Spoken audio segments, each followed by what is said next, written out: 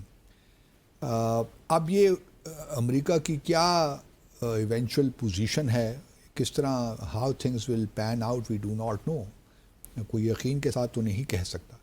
لیکن یہ ضرور ہے کہ جو حالات ہیں وہ یہی بتاتے ہیں کہ شاید امریکہ کچھ ایسی باتیں سوچ رہا ہے, اگر وہ کر لے تو شاید اس سے حالات مزید بگڑ جائیں گے. ہم نے, آپ کو یاد ہوگا کہ پچھلے ہفتے جو اپنے پروگرام میں ہم نے ڈسکس کیا تھا, اس سے پہلے کیا تھا خرگ جزیرے کا جو ایران کے پاس ہے, جو کہ جہاں سے سارا آئل وہ لوڈ ہوتا ہے اور نکلتا ہے اور ایکسپورٹ ہوتا ہے, وہ ہب ہے آپ کہہ لیجئے آئل کا. تو اس پہ وہ قبضہ کرنے کی سوچ رہے ہیں. اب اس پہ قبضہ تو امریکہ کر سکتے ہیں, نہیں کر سکتے, کیونکہ اس کے ارد گرد, تمام جزیرے کے ارد گرد ایران نے مائنز بچھا دی ہیں. اب وہ اوپر سے پیرا ٹروپس آئیں اور کر لیں تو کر لیں, لیکن ایمفیبیس فورسز کی جہاں تک بات ہے, آئی ڈو ناٹ نو, جب تک کہ مائن سویپرز نہیں آئیں گے, ان کو مائنز کو ختم نہیں کریں گے, اس وقت تک کسی بھی گراؤنڈ فورسز کا جانا بڑا مشکل ہے. تو لیکن امریکہ کی یہ خواہش ہوگی کہ وہ یہاں پہ آ کر قبضہ کر لے اور جتنا بھی ایک انفراسٹرکچر ہے ایران کا وہ اپنے کنٹرول میں کر لے, اور شاید پھر ایران مجبور ہو جائے فلیکسیبلٹی شو کرنے میں. صحیح. اچھا, اس سے بھی بڑی ایک اور بات جو ہے وہ بھی سامنے آئی ہے, وہ یہ ہے کہ ایران جو ہے اپنے متحدہ عرب امارات, وہ بھی کوشش کر رہا ہے کہ یہ جنگ فی الحال جاری رہے, اور اس دوران یہ اسپیکولیشن ہے, کوئی خبر نہیں ہے, لیکن لوگوں کی اسیسمنٹ ہے جی کہ یہ جنگ جاری رہے, اور اس جنگ کا فائدہ اٹھاتے ہوئے متحدہ عرب امارات وہ جو 3 ڈسپیوٹڈ آئلینڈز ہیں ان پہ قبضہ کر لے. یہ بھی اپنے ناظرین کو ہم بتاتے چلیں کہ 3 جزیرے ہیں, ایک ابو موسیٰ ہے, گریٹر تمب ہے اور لیسر تمب ہے. تو یہ ایسٹرن پرشین گلف کی سائٹ پہ ہیں. آپ کہہ سکتی ہیں کہ ابو موسیٰ سب سے بڑا جزیرہ, جہاں تقریباً 2000 لوگ رہتے بھی ہیں. باقی جو گریٹر تمب ہے, لیسر تمب ہے, اس میں کچھ فیسیلیٹیز ہیں ایران کی. اچھا, اب یہ تینوں جو جزیرے ہیں ایران کے قبضے میں ہیں. 1971 میں عرب امارات تو ایک نیا ملک ہے نا, جی. جب برطانیہ یہاں سے وڈرا کرنے لگا تو 3 ممالک وجود میں آئے. ایک تو عرب متحدہ امارات جو ہے, 7 اسٹیٹس تھیں, وہ مل کر یہ متحدہ عرب امارات ہو گئیں, جس میں ابوظہبی بھی ہے اور دبئی بھی ہے, شارجہ وغیرہ. اچھا, اس کے بعد بحرین اور قطر بھی 1971 میں برطانیہ جو سامراجی قوت تھی انہوں نے یہاں سے وڈرا کیا, تو یہ 3 ممالک وجود میں آئے. اچھا, یہ جو 3 ڈسپیوٹڈ آئلینڈز ہیں, اس پہ جب متحدہ عرب امارات میرے خیال میں 2 دسمبر کو اسٹیبلش ہوا, تو اس سے پہلے نومبر کے مہینے میں غالباً 30 نومبر کو ایران نے دیکھا کہ اب یہ موقع ہے, تو انہوں نے 3 جزیروں پہ قبضہ کر لیا, اور اس دن سے یہ جزیرے ایران کے پاس. اب ان کی بڑی اسٹریٹجک ویلیو ہے, اگر آپ دیکھیے وہاں جو پریزنس ہے کسی بھی ملک کی, اور خاص طور پہ جو اس وقت ہارموز میں اسٹریٹ میں ہو رہا ہے, اس کو اگر آپ سامنے رکھیے تو پھر اس کی اہمیت کا ہوتا ہے اندازہ. اب ایک خبر یہ آئی ہے کہ متحدہ عرب امارات یہ چاہتا ہے کہ ایران چونکہ اس وقت انگیجڈ ہے امریکہ اور اسرائیل کے ساتھ, اور اس وقت کہہ سکتی ہیں ان کے پرسپیکٹو سے ویکسٹ پوزیشن پہ ہے, تو یہ موقع ہے کہ امارات ان کو واپس ان پہ اپنا کنٹرول سنبھال لے.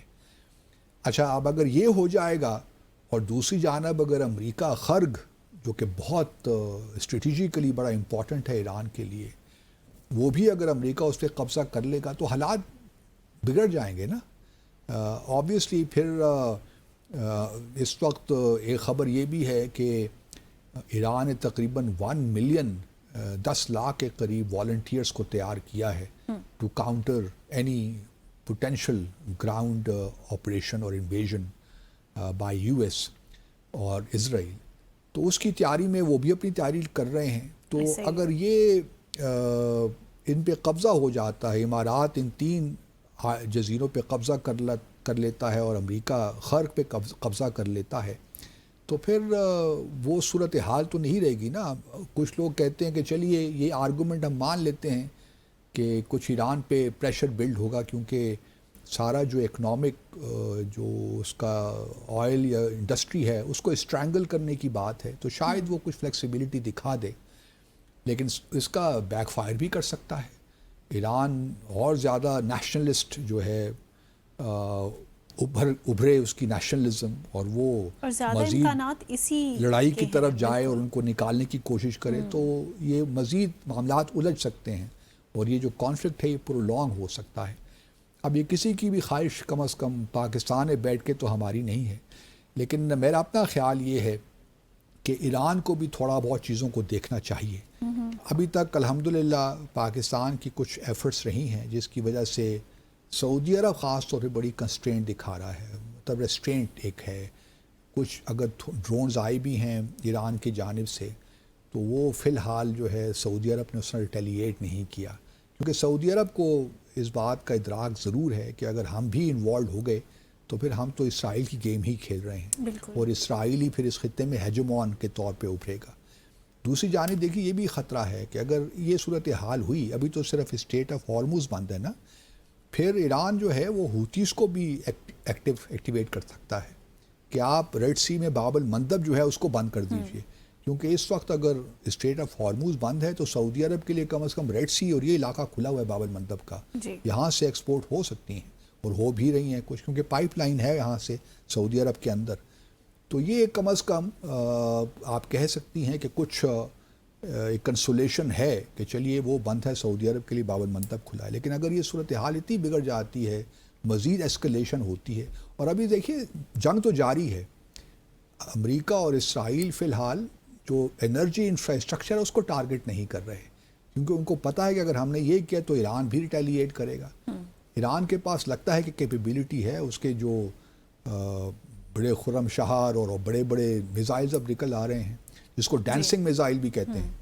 تو ایک مشکل صورتحال اس وقت ہے، اور ہم امید کرتے ہیں کہ یو اے ای وغیرہ تھوڑا سا ہاتھ کھولا رکھیں گے، اس جانب نہیں جائیں گے. اسرائیل آئی ایم شیور ان کو انسائٹ کر رہا ہوگا کہ یہی موقع ہے قبضہ کر لیں، لیکن اگر ایسا ہوا تو پھر مزید حالات الجھ جائیں گے. بالکل. ناظرین یہاں لیں گے مختصر سا وقفہ، بریک کے بعد واپس آئیں گے اور ڈسکس کریں گے کہ جے شنکر صاحب نے پاکستان کے ثالثی کے کردار کے حوالے سے کیا بیان دیا ہے. ہمارے ساتھ رہیں.